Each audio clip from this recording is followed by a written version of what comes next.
Hi Wagwan, it's Leeka. If you're new here, then go ahead and press the subscribe button and the notification bell so you can be notified anytime I post a video. If you're one of my oldest but goodies, hey y'all. So as you can see from the title, in today's video I'm going to be sharing 5 quick tips to help you get started on your sewing journey.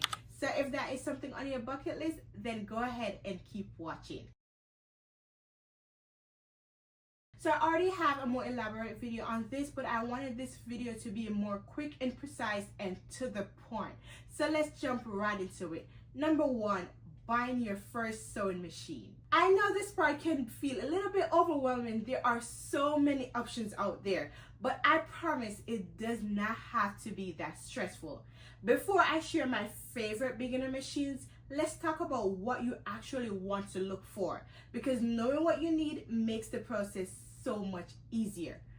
First up, make sure it's super easy to use. You want a machine with beginner friendly settings so you can focus on learning and not flipping through the manual every 5 seconds.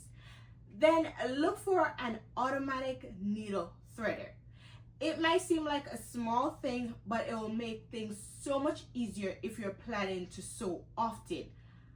I don't use it because I'm so used to just threading on my own, but as a beginner, that may be something that is good for you. Next thing is that adjustable stitch length and width, which is also super helpful. They give you more control over how your stitches look, and it's something you'll start using more as you get more comfortable. Next thing is speed control.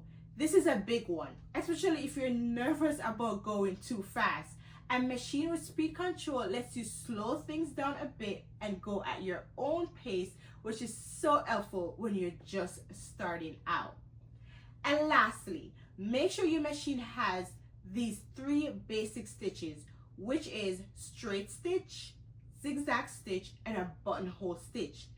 Really, that's all you really need to get going with beginner projects. You don't need all those fancy stitches, just these 3. Now that you know what to look for, here are the 2 machines that I personally recommend.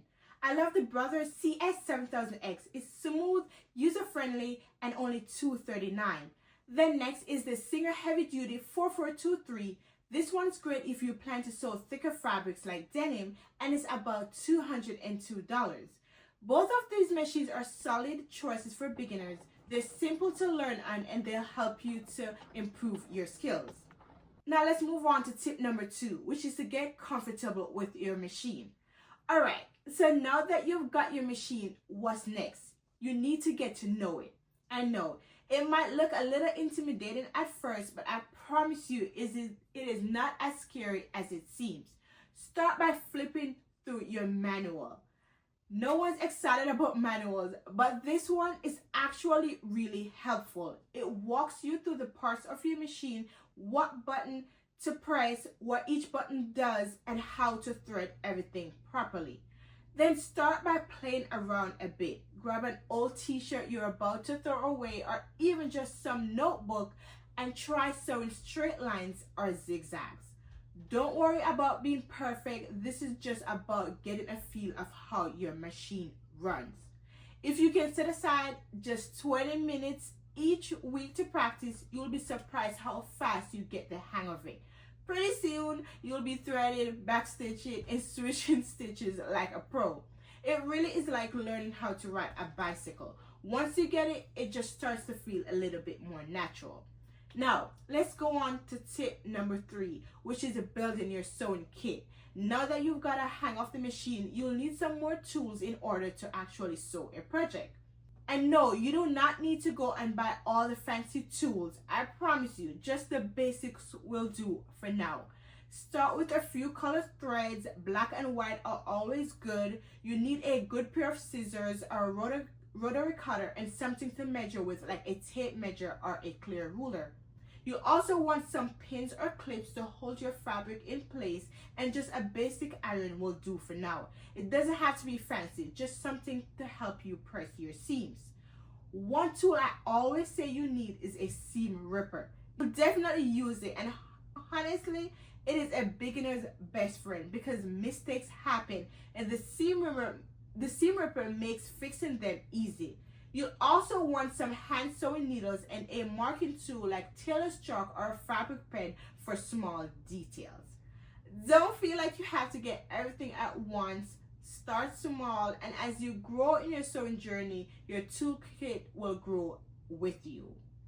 Number 4, learning fabric basic. All right, let's talk about fabric. I always say fabric choice can make or break your project. Let me say that again. Fabric choice can make or break your project. It affects how easy it is to sew, how your clothes fit, how long they last, and even how they look. Believe it or not. If you're just starting out, keep it simple. Stick with beginner-friendly fabrics like 100% cotton blends, or fleece. These fabrics are super forgiving. They don't slip, they don't slide, and they hold their shape very well. As tempting as it is to grab a knit fabric, something stretchy or silky, give yourself some time to build some skills and confidence at first. You'll enjoy the process way more and be more happier with the result if you start with fabrics that you can handle. Once you get the hang of it, you can absolutely start playing with the different textures and fabric types. But for now, let the fabric work with you and not against you. Now, let's move on to tip number 5, which is to start sewing beginner-friendly projects. So you've got your machine, you've got your tools, you've learned a little bit about fabric. Now it's time to actually sew, and this is the fun part. And the best way to learn just starts with something simple, beginner-friendly. Things like scrunchies, headbands, and wristlets are perfect. They don't take too much fabric, they're quick to make, and you learn all kind of helpful little skills while making them. And the best part, I've got full step-by-step tutorials for all of these right here on my YouTube channel, so you don't have to figure it out alone. You can literally sew along with me. And that's it, guys. 5 super simple beginner-friendly tips to help you start your sewing journey the right way. I hope this gave you the boost you needed to dive in to your sewing journey, because honestly, you totally got it, and I'm here to help you guys. If you found this video helpful, then go ahead and give the video a thumbs up, hit subscribe for more beginner sewing fun, and check out my Amazon storefront if you need tools or supplies. And just remember, start where you are, use what you have, and keep stitching. Also, in the comment box below, give me some ideas of beginner-friendly videos that you'd like to see, and I'll jump right on to the tutorials for those videos. As always, stay safe and happy sewing. Until then, bye!